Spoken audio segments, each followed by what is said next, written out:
these components are the 7 planes of consciousness. Okay, so we're going to use the tree of life as the expression of this. Okay, up the consciousness line, because it makes it easier. Makes it easier for you to understand. So the first vibration, so these are the 7 planes of consciousness. So the first one is the physical. Okay, physical self, which is you as a physical being, but also you as a spiritual being, because your system is run not only in a physical way, it's run in a spiritual way. Okay, does that make sense? Yeah? And that spiritual way incorporates your element of truth, your element of faith. Okay, whatever that is. Now, I spoke of this last week, and you may have heard me say this before, but I was at, I'll just give you an example of how I see the importance of this kind of faith vibration. As quite a few years ago, I was at an event. It was at a show kind of thing. And there was this, I'll just tell you very quickly, this man walking around with a film crew, and he didn't look like a particularly nice fellow, and I wasn't interested in engaging with him, so I kept dodging and ducking and disappearing whenever he was around. So I thought, I'm really not wanting to engage with this. And I was, I don't know, picking something up behind this table, and I sort of popped up, and he was stood there. And he said to me, "What's psychic?" I went, "Whoa, what do you mean?" And he said, "What's psychic?" I thought, oh, I don't think I'm going to answer you. But I said, I'm not going to talk to you, really. And he said, "What's psychic? What is your meaning of psychic?" I said, does it matter? And he said, "What is it? Tell me what it is." I said, "No, I don't want to. I don't like you. You're not a very nice person. I have no desire to speak to you." It was Richard Dawkins. God delusion. The God delusion. And his whole view is that everything has to be, is mechanized by the functions of the brain and evolution. Okay? That's his science, his philosophy, how everything works.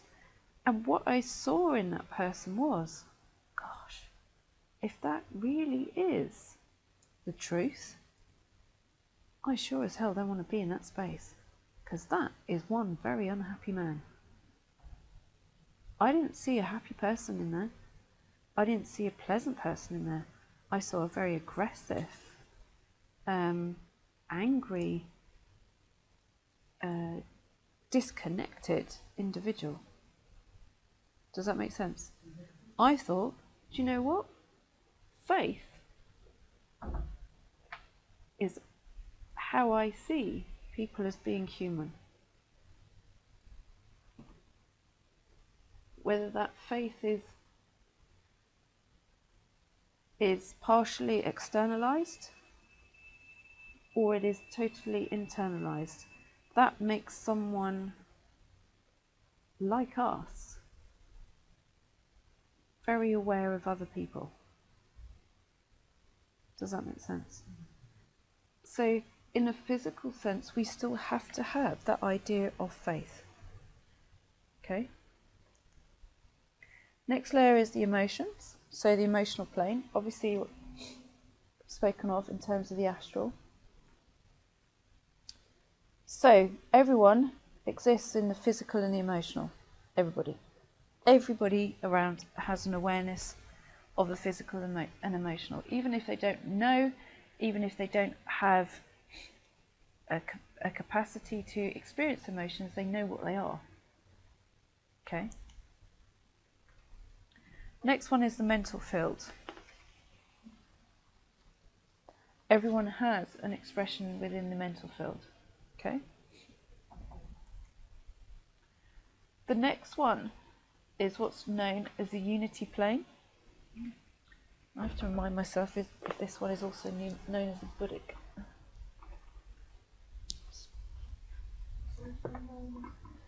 I'll just check in whether it's this one that's known also as the Buddhic. Yes. This is also known as the Buddhic plane. So in some books and stuff, or anything that you look at in terms of consciousness, you might see the unity one is also called the Buddhic. Okay. Which is the streaming of consciousness. Okay. The next one is the spiritual. So that's understanding ourselves as a spiritual being, which we're all well and truly aware of.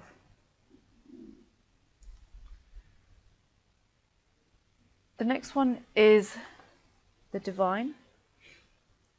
So experiencing ourselves, really, an expression of the divine is accepting yourself as part of a whole. Okay. So you're accepting yourself as connected to everything else. So, you know, the laws of cause and effect, all of that, which some people would view as karma. So you would say, oh, I must have done really bad things in previous lives because I've got this karma going on. No. It's the law of cause and effect. 6.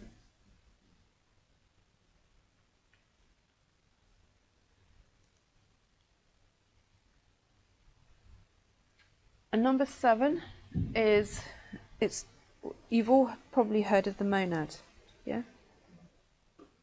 The monad is the unity, well, it's really the joining of all that is, okay? Both physical and non-physical. So it's the ultimate state.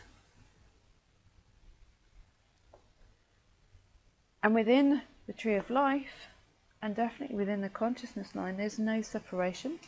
So you are both physical and you're also the monad. So the complete incorporation of the whole. It's not something you have to go and find, you're already it. The issue is moving out of the undisciplined mind into a place of concentration. That's the only issue. That's it. Where would the undisciplined mind sit in this? The undisciplined mind sits between the physical and the emotional, generally.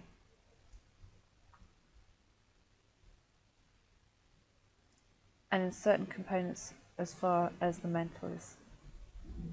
As soon as you start moving into the soul vibration, we're talking about, which is a 6, which is 4th plane, what we're looking at is an acceptance of the 2 components of the self, rather than we're just physical or we're just spiritual.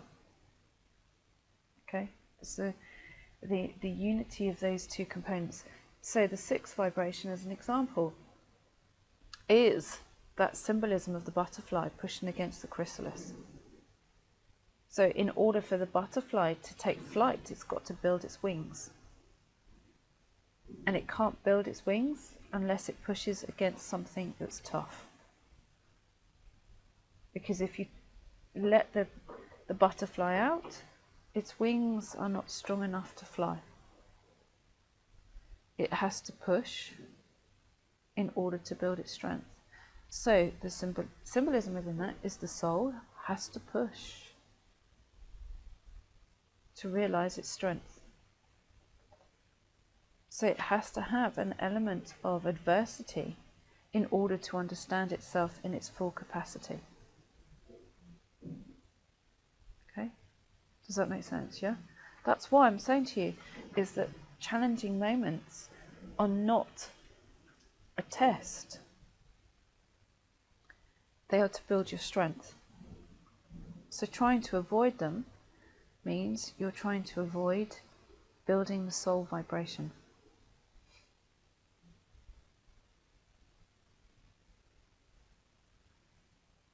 It can't be avoided. If you're looking at the sixth vibration along the consciousness line in terms of the Darth, the divine, the experience of the divine plane is within the Darth vibration. So it's within deep challenge. So your experience of the divine is in deep challenge, in the mastery of it, in the passing through that vibration. Okay, so these are split into triads. Okay, so I'll just show you what those triads are. I'll explain them because I haven't, probably can't read my writing. So you can divide it up. I haven't got a picture to show you, but you. Yes, probably easier. Brilliant, thanks.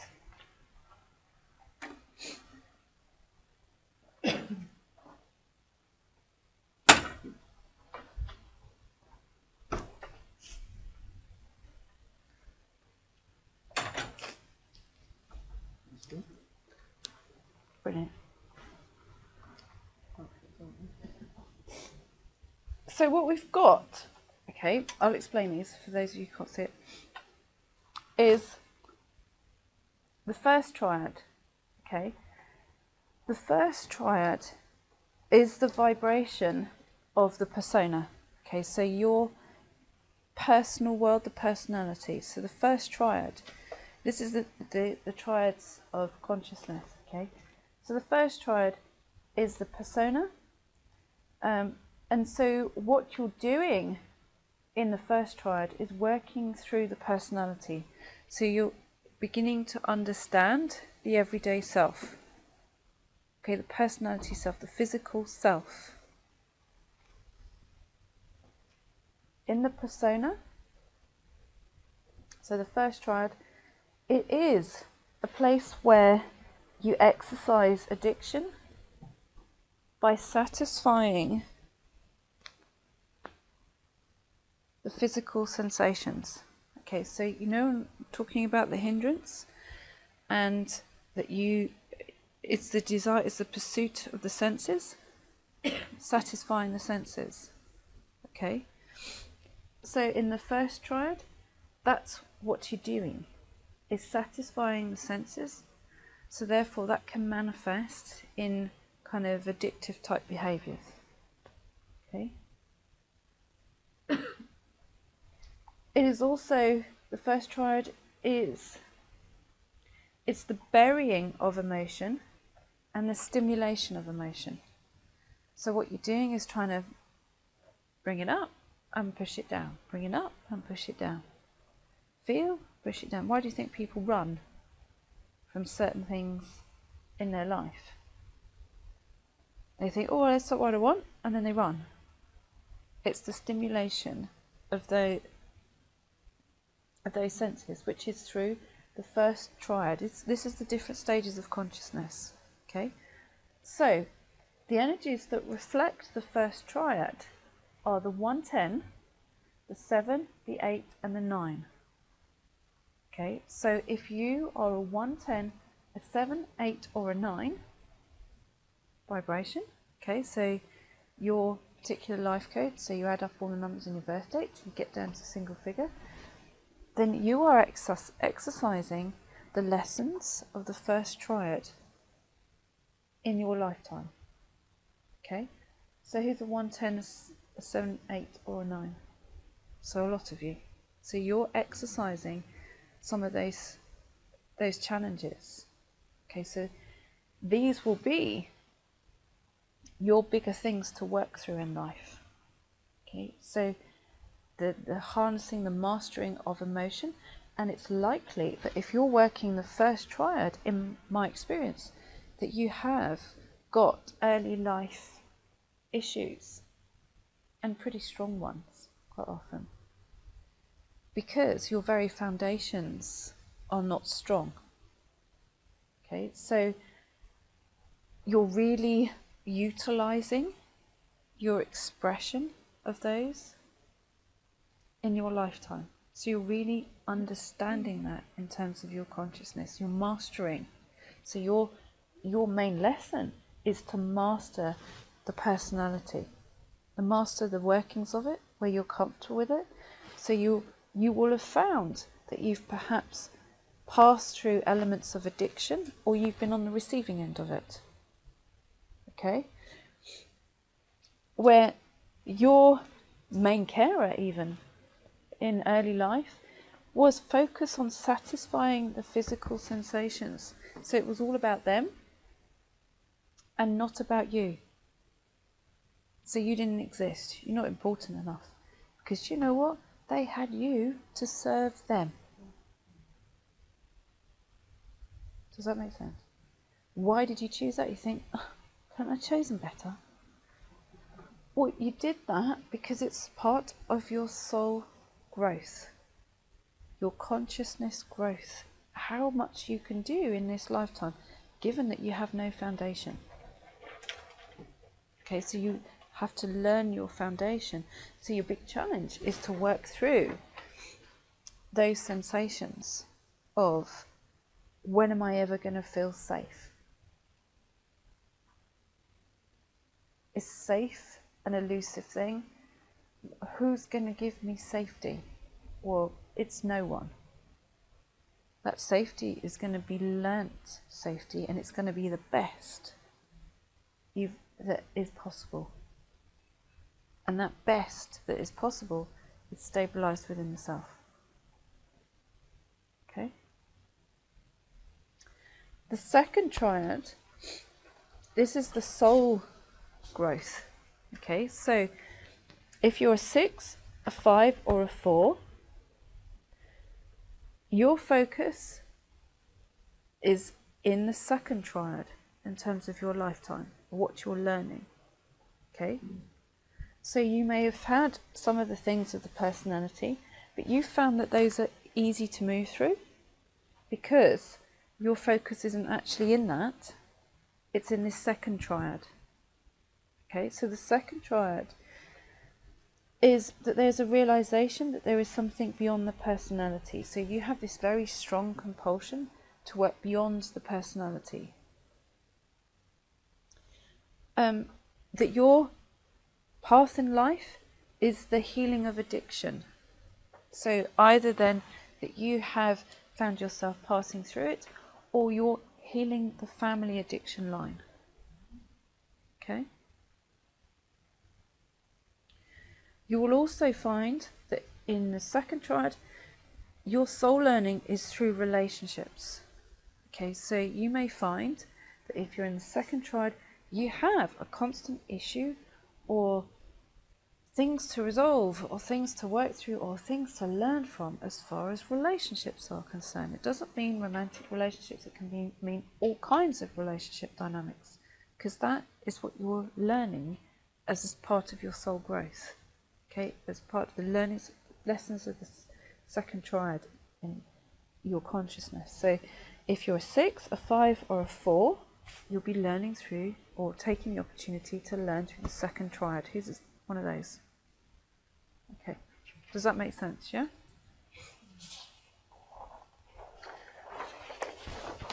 Now, if you're the third triad is spirit. Okay, so you've got the persona, you've got the soul, and you've got the spirit. The real true essence of who you are. The essence, the mastery of the essence. So you will find that your life is, you find moving through some of the earlier ones. Do you need this back again? No? Okay. Through some of the earlier ones, which is to do with addiction, the healing of those patterns, all of that kind of stuff, you found is quite easy for you to do. You don't necessarily keep those traits, because then they're not your soul path traits. Okay? The third triad, you are healing the inner child. Okay, so your lesson, soul lesson, or even group soul lesson, is about healing the inner child. And it's about the true emergence of the adult self. Okay, the true experience of the adult self, because an awful lot of people don't actually experience the adult self, which is the secure self. They are still existing as the child because the child within has no secure base. Yeah, it doesn't understand what normal is. And the third triad is the dedication of the integration of soul and personality. You will find that you cannot stop that in you. You have an incredible compulsion to try it and do your best to fulfill that as a conscious person. Okay? So, if you're a 3, a 2 or a 110, you have that vibration. As well as the first, if you're 110, you've got the 2 vibrations to work with. First and the third. 2 conflicting energies, so it's a real challenge. Because who are you? If you're a 110, who are you? Are you the integrated self? Or are you the addicted self? Which one are you? That's a massive challenge to overcome. Where does it join? In the soul, in the second triad. Okay, does that make sense? Who's a 110? Okay, got quite a few of you. It's 4 of you, isn't it? Yeah, that's a big challenge. Does that resonate with you? Yeah. So those are the those are the 3 areas of the.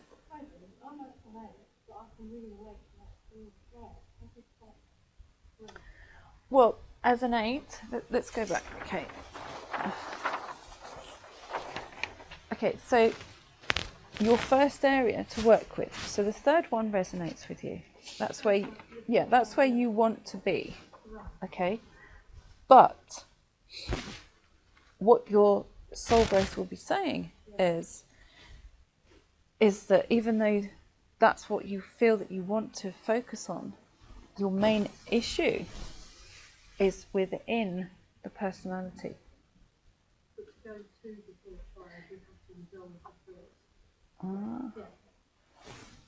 But your lifetime is all set around this.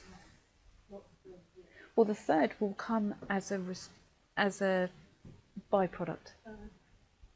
Yeah, it's not the main focus. So if you make the third the main focus, this will forever be a challenge. So you never seem to feel like you're getting anywhere. Does that make sense? Yeah. So it will feel. So those of you who are in the first triad, you've got to have a real trouble with allowing yourself to feel. It will be traumatizing. Okay, does that make sense? Yeah? It's traumatizing for you to feel. Who agrees with that, who's in the first triad? Deeply traumatizing for you. Those of you who are in the third triad,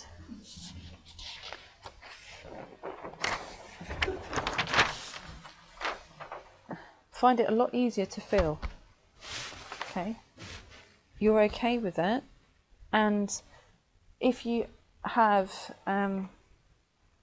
kind of traits which could manifest as addictive type behaviours, you can move through them a lot easier than people who can in the first triad. Much easier. It's not tricky.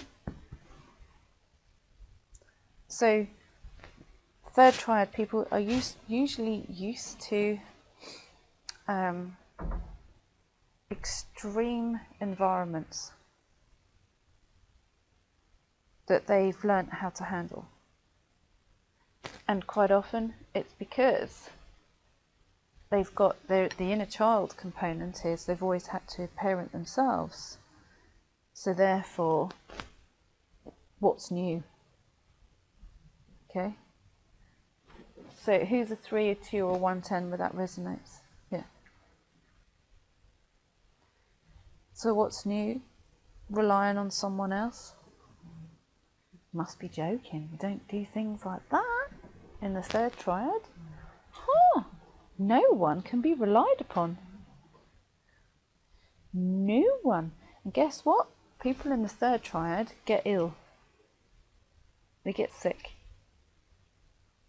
Why?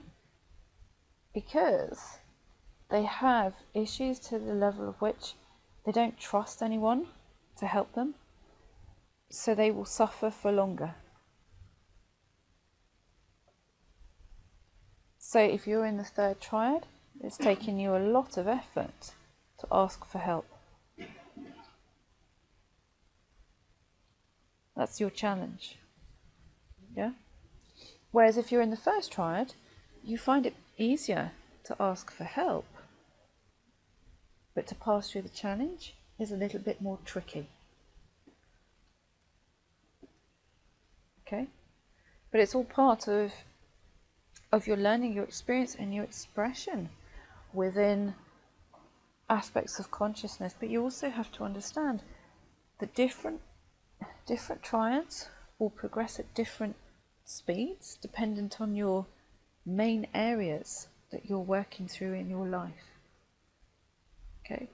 So a third triad might say to a first triad, oh, for God's sake, get over it and get on with it. Yeah? They can't. Same as you can't ask for help. Yeah?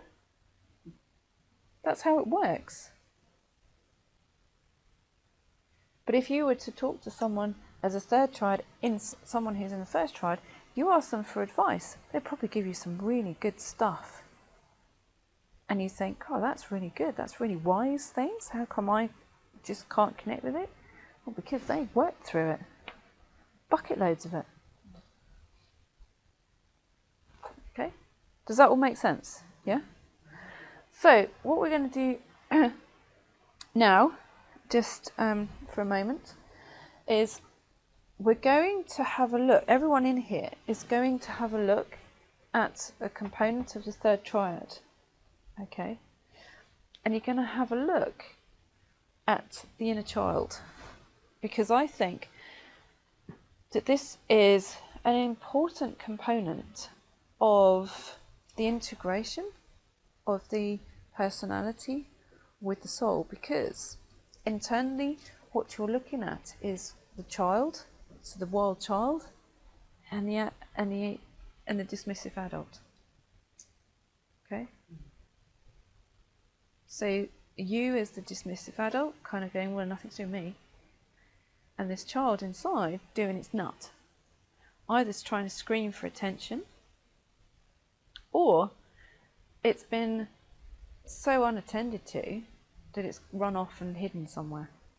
And so your whole of your emotions is dictated by your child energy. So as soon as you feel upset, you've gone. You've withdrawn and you won't speak. Okay, does that make sense? So those of you who are in the third triad are squirming right now. I mean, really squirming and starting to panic, because this is a vulnerability that is your core vulnerability. The rest of you will be a bit uneasy, but you won't be nearly as freaked out as the third triad people. Okay? So, before we go into that, what I want you to just let yourself feel, okay? And no, you can't go to the loo.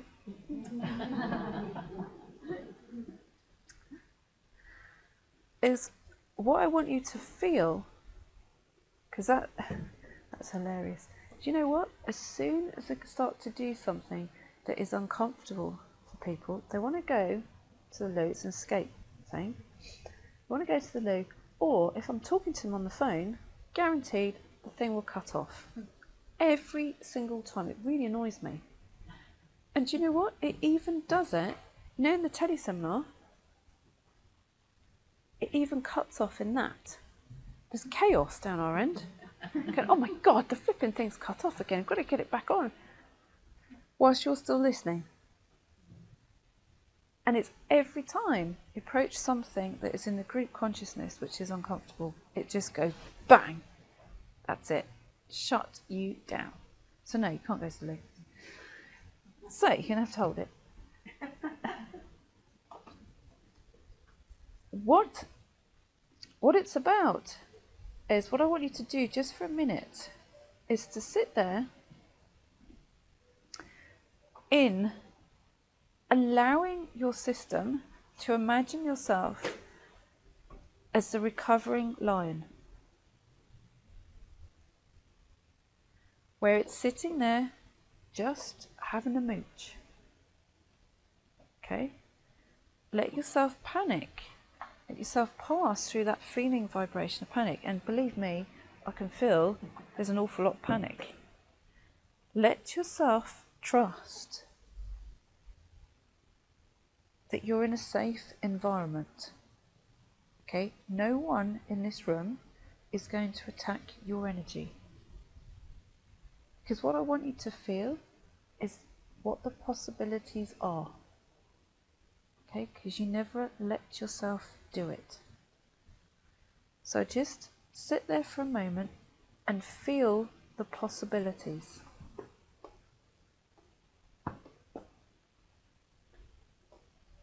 You don't have to go into a deep state. This is something I want you to try and feel in an everyday sense, so that when you find yourself, I'm looking over here, I'm actually standing on it, in that chaotic vibration, that you can come back and you can let the system relax. So just for a second, let it happen.